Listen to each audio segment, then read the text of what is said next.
Hello, welcome to Tech Store. Let's look at some shortcut keys for system information and properties. Window key plus pause and break will open system property to view system information. Press your window key down, then press the pause and break key. Give information about the system and the properties of the system.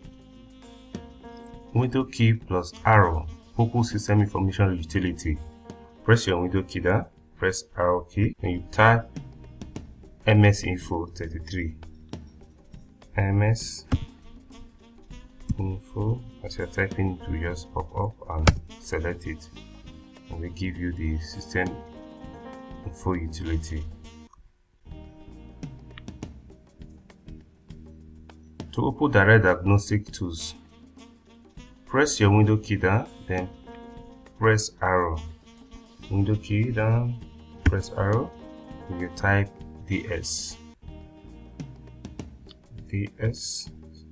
So typing it to pop up, then click on it and hit OK, and that will give you the system diagnostic tools.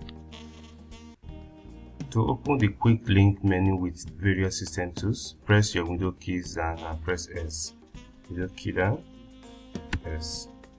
Then they will give you access to all the quick link. You can come here, then adjust the brightness of my system.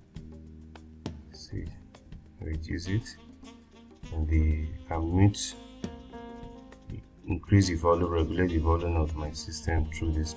I can do a lot here. It's a shortcut. From here I can access device manager, go to task manager, go to computer management. It's a shortcut where you access a lot of things. Thank you for watching.